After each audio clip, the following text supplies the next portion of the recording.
नूराबाद एक साधारण सा पुराना कस्बा था, जहां समय मानो धीरे धीरे चलता था। उसी कस्बे की तंग गलियों, टूटे हुए मकानों और मिट्टी से बने घरों के बीच एक लड़का रहता था, आरिफ। गरीबी उसके घर की दीवारों से लेकर उसके सपनों तक फैली हुई थी।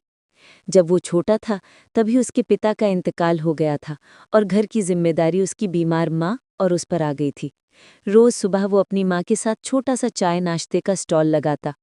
कभी चाय परोसता, कभी बर्तन साफ करता और रात को उन बची हुई पैसों को गिनता, जिनसे बस दाल चावल मुश्किल से आ पाता था। मगर आरिफ की आंखों में एक सपनों की दुनिया थी। एक ऐसी दुनिया जहां वो अपनी माँ को आराम देता, अपने घर की टूटी हुई छत ठीक कराता और एक दिन अपने नाम का कोई काम शुरू करता। लेकिन किस्मत उसे बार बार लड़खड़ा कर गिरा देती थी। काम ढूंढता तो मिलते ही धोखा मिलता, पढ़ाई की कोशिश करता तो फीस ना होने का बोझ उसे रोक देता। बरसों से उसकी जिंदगी गरीबी की उसी दलदल में फंसी हुई थी, जिससे निकलने के लिए वो दिन रात तरसता था। एक दिन बाजार में कई घंटों तक काम खोजने के बाद भी उसे कुछ न मिला। थका हुआ दिल लिए वो पुराने किले के पास बने खंडहरों में जा बैठा। वहां की दीवारें टूटी थीं, चारों ओर सूखी झाड़ियां थीं और हवा में पुरानी मिट्टी की महक थी। वो वहीं पत्थर पर बैठकर रोने लगा।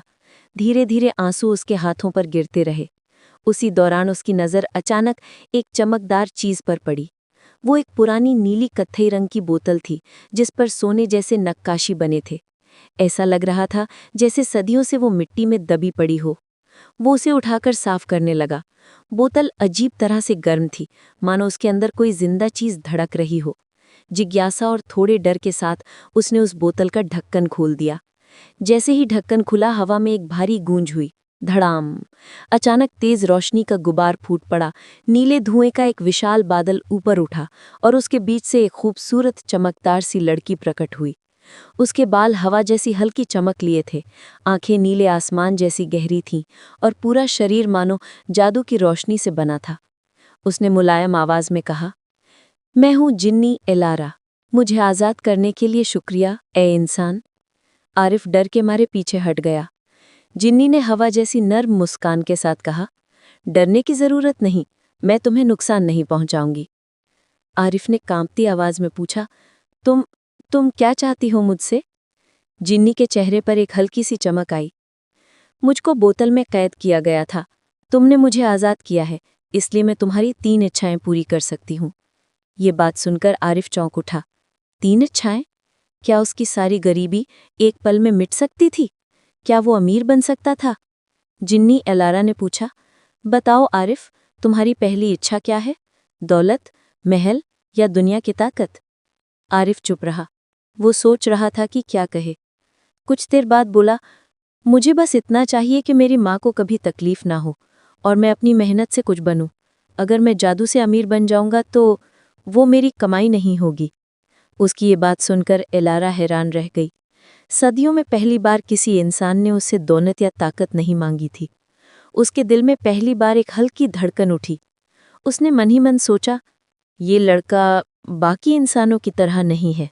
एलारा ने उसकी मदद जादू से नहीं, बल्कि उसकी काबिलियत से करने का फैसला किया।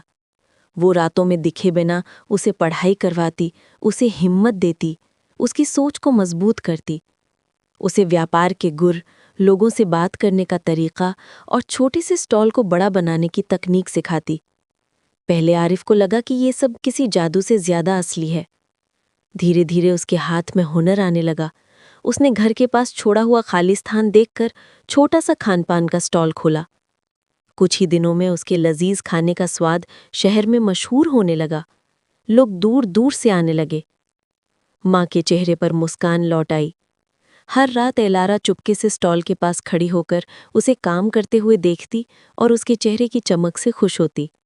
उसे एहसास होने लगा कि इस लड़के को खुश देखकर जो खुशी उसे मिलती है, वो जादू की दुनिया में भी कभी नहीं मिली थी। एक रात आरिफ ने जंगल के किनारे बैठी एलारा से पूछा, तुम हमेशा मेरी मदद क्यों करती हो? तुम तो जादू से सब कुछ कर सकती हो, फिर भी मुझे मेहनत करवाती हो?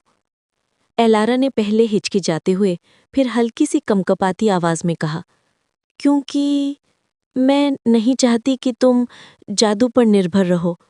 मैं चाहती हूँ कि तुम दुनिया में अपनी पहचान खुद बनाओ और और शायद मैं तुमसे मोहब्बत करने लगी हूँ। आरिफ के दिल की धड़कन तेज हो गई।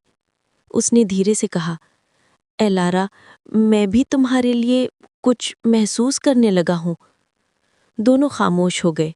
हवा में एक मीठी सी सनसनाहट थी, लेकिन वे दोनों जानते थे कि ये मोहब्बत आसान नहीं थी। जिन्नों की दुनिया में इंसानों से प्यार करना सख्त मना था। जिन सरदारों को जैसे ही इस मोहब्बत की भनक मिली, उन्होंने एलारा को बुलाया। उनकी आंखों में गुस्सा था। एक जिन्नी इंसान से मोहब्बत नहीं कर सकती। या तो इस इंसान से दूर हो जाओ या अपनी अमर शक्ति खो दो। ये फैसला किसी भी जिन्नी के लिए मौत जैसा था। बिना जादू के वो लगभग इंसान बन जाती, उसकी उम्र कम हो जाती, उसकी शक्तियां मिट जाती। पर एलारा ने बिना सोचे कहा, मैं अपनी अमरता छोड़ दूंगी, लेकिन अपने प्यार को नहीं छोड़ूंगी। ये सुनकर सारे जिन दहशत में पड़ गए। एलारा की चमकते नीले जादू की परत टूटने लगी। उसका शरीर इंसानी रूप में ढलने लगा। वो साधारण हो गई। ना जादू, ना उड़ने की क्षमता, ना उम्र की ताकत। अब वो पूरी तरह एक इंसान थी, लेकिन पहली बार पूरी तरह आजाद। एलारा जब इंसानी दुनिया में लौटी तो वो साधारण लड़की जैसी दिख रही थी। आरिफ ने उसे देखते ही उसे गले से लगा लिया। उसने पूछा, तुमने मेरे लिए अपना सब कुछ छोड़ दिया? एलारा ने कहा, जिन्नों की दुनिया में मेरी पहचान मेरी ताकत थी, लेकिन इंसानी दुनिया में मेरी पहचान तुम हो। दोनों ने साथ मिलकर जिंदगी शुरू की। आरिफ का व्यापार बढ़ता गया। उसने एक बड़ा रेस्टोरेंट खोला, फिर एक दूसरी शाखा भी। लोग उसे मेहनती और ईमानदार व्यापारी कहते थे, लेकिन आरिफ हमेशा कहता, मुझे अमीर किसी जादू ने नहीं बनाया, मुझे अमीर उसकी मोहब्बत ने बनाया। एलारा अब इंसान थी, मगर उसकी पुरानी समझदारी और दूरदर्शिता ने आरिफ का हर कदम सही दिशा में लाने में मदद की। साल गुजरते गए। आरिफ और एलारा का घर खुशियों से भर गया। उनकी मोहब्बत इतनी गहरी थी कि लोग कहते, ये रिश्ता किसी दुनिया का नहीं लगता। और सच भी यही था। एलारा ने कभी जादू को याद नहीं किया, कभी अपने अमर रूप पर अफसोस नहीं किया।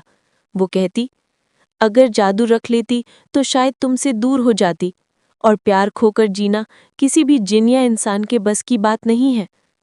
नूराबाद में आज भी लोग कहते हैं कि एक जिन्नी ने इंसान बनने का दर्द सहा, सिर्फ इसलिए कि उसका दिल पहली बार किसी इंसान के लिए धड़का था। अंत। और यही इस कहानी का जादू है।